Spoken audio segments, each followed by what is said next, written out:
આકાશવાણી સમાચાર બકુલા પરમાર વાંચે છે. સૌપ્રથમ મુખ્ય સમાચાર. પ્રધાનમંત્રીએ વારાણસીમાં 3038 કરોડ રૂપિયાની પરિયોજનાઓનો શિલાન્યાસ અને લોકાર્પણ કર્યું. કેન્દ્રીય ગૃહમંત્રી અમિત શાહ આજે ચેન્નાઈમાં એઆઈએડીએમકેના મહાસચિવ અને પૂર્વ મુખ્યમંત્રી એ.કે. પલાનીસ્વામી સહિતના વરિષ્ઠ નેતાઓને મળશે. 2024ના અંતિમ 6 મહિનામાં ભારતમાં મોબાઈલ ફોન દ્વારા ચૂકવણી 30% વધીને 197 અબજ 69 લાખ કરોડ રૂપિયા થઈ. યુરોપિયન યુનિયને અમેરિકા દ્વારા ટેરિફ લાદવાના નિર્ણય સામે વળતા પગલાંનો અમલ 90 દિવસ માટે અટકાવ્યો. અને આઈપીએલમાં આજે ચેન્નાઈ સુપર કિંગ્સ અને કોલકાતા નાઇટ રાઇડર્સ વચ્ચે મુકાબલો. સમાચાર વિગતવાર. પ્રધાનમંત્રી નરેન્દ્ર મોદીએ આજે વારાણસીના મહેદીગંજમાં 3880 કરોડ રૂપિયાથી વધુની 44 પરિયોજનાઓનું ઉદ્ઘાટન અને શિલાન્યાસ કર્યા. આ પરિયોજનાઓમાં માર્ગ, માળખાગત વિકાસ, વીજળી, શિક્ષણ અને પ્રવાસનનો સમાવેશ થાય છે. પ્રધાનમંત્રીએ પોતાના મતવિસ્તારની 50મી મુલાકાત દરમિયાન એક જાહેર સભાને સંબોધતા શહેરના ઝડપી વિકાસ ઉપર પ્રકાશ પાડતા કહ્યું કે કાશી હવે માત્ર પ્રાચીનતાનું પ્રતીક નથી રહ્યું, પરંતુ તે ગતિશીલતાનું પણ પ્રતીક બની ગયું છે. તેમણે પ્રાચીન કાશીને આધુનિક શહેરી કેન્દ્ર બનાવનાર માળખાકીય સુવિધાઓ, ધાર્મિક પ્રવાસન અને નાગરિક સુવિધાઓની પ્રશંસા કરી હતી. कनेक्टिविटी को मजबूती देने वाले अनेक इंफ्रास्ट्रक्चर प्रोजेक्ट्स, घर घर तक नल से जल पहुंचाने का अभियान, शिक्षा, स्वास्थ्य और खेल सुविधाओं का विस्तार, हर परिवार, हर युवा को बेहतर सुविधाएं देने का संकल्प, ये सारी योजनाएं पूर्वांचल को विकसित पूर्वांचल बनाने की दिशा में मील का पत्थर बनने वाली है. પ્રધાનમંત્રીએ 70 વર્ષથી વધુ ઉંમરના 3 વરિષ્ઠ નાગરિકોને આયુષ્માન કાર્ડ સુપ્રત કર્યા હતા. શ્રી મોદીએ ભૌગોલિક સંકેતો જીઆઈ માટેના પ્રમાણપત્રો પણ સોંપ્યા હતા. टैग दिया गया है. जीआई टैग ये सिर्फ एक टैग नहीं है, ये किसी जमीन की पहचान का प्रमाण पत्र है. ये बताता है ये चीज इसी मिट्टी की पैदाइश है. जहां जीआई टैग पहुंचता है वहां से बाजारों में बुलंदियों का रास्ता खुलता है. आज यूपी जीआई टैगिंग में नंबर 1 है. પૂર્વ ઉત્તર પ્રદેશમાં થયેલા પરિવર્તનને ટાંકીને પ્રધાનમંત્રીએ જણાવ્યું કે એક સમયે પૂર્વાંચલ અપૂરતી આરોગ્ય સંભાળ સુવિધાથી પીડાતું હતું, પણ આજે કાશી તેની આરોગ્ય રાજધાની તરીકે ઉપસી રહ્યું છે.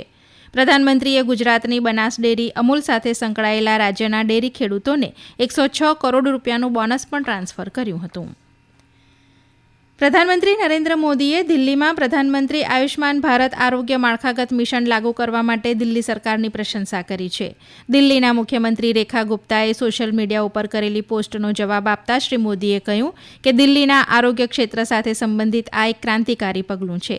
આ યોજના દિલ્હીના લાખો નાગરિકો માટે ફાયદાકારક બનશે તેમ પણ તેમણે જણાવ્યું હતું.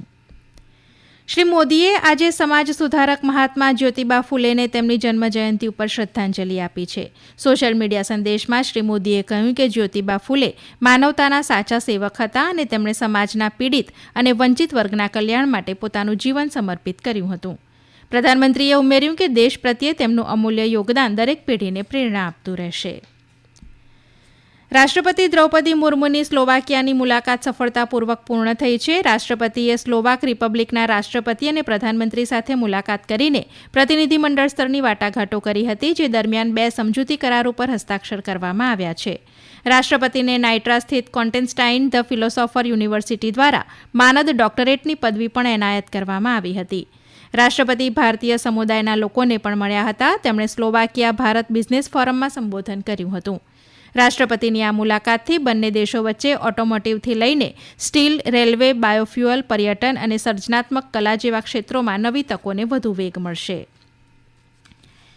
કેન્દ્રીય ગૃહમંત્રી અમિત શાહ આજે સવારે ચેન્નાઈ પહોંચ્યા. તેમની મુલાકાતનો ઉદ્દેશ તામિલનાડુ વિધાનસભાની ચૂંટણી પહેલા ભારતીય જનતા પાર્ટી અને એઆઈએડીએમકેના જોડાણને ફરીથી મજબૂત કરવા માટે મહત્વપૂર્ણ ચર્ચાઓ કરવાનો છે. શ્રી શાહ એઆઈએડીએમકેના મહાસચિવ અને પૂર્વ મુખ્યમંત્રી એ.કે. પલાનીસ્વામી અને દ્રવિડ પક્ષના વરિષ્ઠ નેતાઓને મળશે. આ ચર્ચાઓ ગઠબંધનને ઔપચારિક બનાવવામાં નિર્ણાયક ભૂમિકા ભજવશે તેવી અપેક્ષા છે. વર્ષ 2024ના અંતિમ 6 મહિનામાં ભારતમાં મોબાઈલ ફોન દ્વારા ચૂકવણી 41% વધીને 88.54 અબજ થઈ છે, જ્યારે મૂલ્યના સંદર્ભમાં 30% વધીને 197 અબજ 69 લાખ કરોડ રૂપિયા થઈ છે. ડિજિટલ ચૂકવણી માળખામાં મજબૂત વૃદ્ધિના કારણે આ વધારો થયો છે. વપરાશકારો દ્વારા મોબાઈલ ઉપરથી યુપીઆઈ QR કોડ ઉપરથી 63.34 કરોડ ચૂકવણી થઈ અને POS ટર્મિનલ ઉપરથી થયેલી ચૂકવણી 23% વધીને 1 કરોડ થઈ છે. વ્યક્તિથી વ્યક્તિ અને વ્યક્તિથી વેપારી એમ બંને કેટેગરીમાં યુપીઆઈ વ્યવહારોમાં તીવ્ર વ્યવહારો થયો છે. આ સમાચાર આપ આકાશવાણી ઉપરથી સાંભળી રહ્યા છો. આ સમાચાર આપ અમારી YouTube channel AIR news Gujarat ઉપર પણ સાંભળી શકશો. વધુ સમાચાર માટે અમારી વેબસાઇટ newsonair.gov.in/gujarati અને અમારા એક્સ હેન્ડલ AIR_news_ABAD ને ફોલો કરશો. વિદેશમંત્રી ડોક્ટર એસ જયશંકરે કહ્યું છે કે અમેરિકાએ વિશ્વ સાથે જોડાવાના પોતાના અભિગમમાં મૂળભૂત ફેરફાર કર્યો છે અને તેના પરિણામો દરેક ક્ષેત્રમાં અનુભવાઈ રહ્યા છે. આજે નવી દિલ્હીમાં ગ્લોબલ ટેક સમિટમાં બોલતા તેમણે નિર્દેશ કર્યો કે અમેરિકા સૌથી મોટી અર્થવ્યવસ્થા છે અને અમેરિકાને ફરીથી મહાન બનાવવામાં ટેકનોલોજીની મોટી ભૂમિકા છે. કેન્દ્રીય આરોગ્ય મંત્રી JP નડ્ડા આજે ઓડિશાના કટકમાં આયુષ્માન ભારત પ્રધાનમંત્રી જન આરોગ્ય યોજના શરૂ કરશે. આયુષ્માન ભારત પ્રધાનમંત્રી જન આરોગ્ય યોજના ઉપરાંત રાજ્ય સરકારની આરોગ્ય યોજના, ગોપબંધુ જન આરોગ્ય યોજના અને વરિષ્ઠ નાગરિકો માટે નવી રજૂ કરાયેલી આયુષ્યમાન વાયો વંદના યોજનાને પણ આ પહેલમાં સંકલિત કરવામાં આવશે. સરકારી સૂત્રોએ જણાવ્યા પ્રમાણે આ એકીકરણ સાથે 1.8 કરોડ પરિવારોના લગભગ 3.52 કરોડ લોકોને આ યોજના હેઠળ આવરી લેવામાં આવશે. લાભાર્થીઓને દેશભરની 29,000થી વધુ સરકારી અને ખાનગી હોસ્પિટલોમાં મફત સારવારની સુવિધા મળશે. યુરોપિયન યુનિયને અમેરિકાના રાષ્ટ્રપ્રમુખ ડોનાલ્ડ ટ્રમ્પ દ્વારા તમામ દેશો ઉપર ટેરિફ લાદવાના નિર્ણય સામે વળતા પગલાંનો અમલ 90 દિવસ માટે અટકાવી દીધો છે. યુરોપિયન કમિશનના પ્રમુખ ઉર્સુલા વોન ડેર લેયેને સોશિયલ મીડિયાના માધ્યમથી આ જાહેરાત કરી હતી. અમેરિકાએ નવા જાહેર કરાયેલા ટેરિફને 90 દિવસ માટે રોક્યા બાદ આ કાર્યવાહી કરવામાં આવી છે. યુરોપિયન યુનિયનમાં સમાવિષ્ટ તમામ દેશોમાં આયાત થનારી 21 અબજ યુરોના મૂલ્યની અમેરિકી વસ્તુઓ ઉપર ટેરિફ લાદવામાં આવી હતી. ઉલ્લેખનીય છે કે યુરોપિયન યુનિયનના 27 સભ્ય દેશોએ બુધવારે અમેરિકા ઉપર દંડ લાદવાનો નિર્ણય લીધો હતો, જેમાંથી કેટલાક એપ્રિલના મધ્યથી શરૂ થવાના હતા. વિરાટ કોહલી ઇન્ડિયન પ્રીમિયર લીગના ઇતિહાસમાં 1000 ચોગ્ગા અને છગ્ગા ફટકારનાર પ્રથમ ખેલાડી બન્યા છે. અત્યાર સુધીની તમામ 18 IPL સિઝન રમનાર રોયલ ચેલેન્જર્સ બેંગલુરુના દિગ્ગજ ખેલાડીએ IPL 2025ની 24મી મેચ દરમિયાન આ સિદ્ધિ હાંસલ કરી છે. તેમણે IPLમાં કુલ 721 ચોગ્ગા અને 280 છગ્ગા માર્યા છે.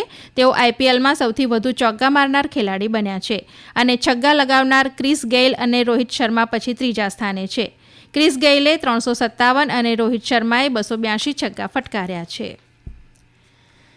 IPLમાં આજે ચેન્નાઈ સુપર કિંગ્સ અને કોલકાતા નાઇટ રાઇડર્સ વચ્ચે મુકાબલો થશે. આ મેચ સાંજે 7:30 વાગે શરૂ થશે. દરમિયાન ગઈકાલે રમાયેલી મેચમાં દિલ્હી કેપિટલ્સે રોયલ ચેલેન્જર્સ બેંગલુરુને 6 વિકેટે હરાવ્યું હતું. એમ ચિન્નાસ્વામી સ્ટેડિયમ ખાતે રમાયેલી આ મેચમાં બેંગલુરુના 164 રનના લક્ષ્યાંકના જવાબમાં દિલ્હી કેપિટલ્સે 17 ઓવર અને 5 બોલમાં 4 વિકેટે 169 રન બનાવ્યા હતા. બેડમિન્ટનમાં ચીનના નિંગબોમાં રમાઈ રહેલી એશિયન ચેમ્પિયનશિપમાં ધ્રુવ કપિલા અને તનિષા ક્રાસ્ટો મિક્સ્ડ ડબલ્સ ક્વાર્ટર ફાઇનલમાં હારતા ભારતનું અભિયાન સમાપ્ત થયું છે. હોંગકોંગના તાંગ ચુન મેન અને ત્સે યિંગ સૂટે ભારતીય જોડીને 2 સીધા સેટમાં હરાવી હતી. સ્પર્ધામાં અન્ય તમામ ભારતીય શટલર અગાઉના રાઉન્ડમાં હારી ચૂક્યા છે. અંતમાં મુખ્ય સમાચાર ફરી એકવાર. પ્રધાનમંત્રીએ વારાણસીમાં 3038 કરોડ રૂપિયાની પરિયોજનાઓનો શિલાન્યાસ અને લોકાર્પણ કર્યું. કેન્દ્રીય ગૃહમંત્રી અમિત શાહ આજે ચેન્નાઈમાં AIADMKના મહાસચિવ અને પૂર્વ મુખ્યમંત્રી AK પલાનીસ્વામી સહિતના વરિષ્ઠ નેતાઓને મળશે.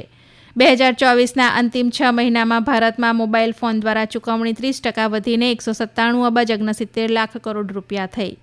યુરોપિયન યુનિયને અમેરિકા દ્વારા ટેરિફ લાદવાના નિર્ણય સામે વળતા પગલાંનો અમલ 90 દિવસ માટે અટકાવ્યો.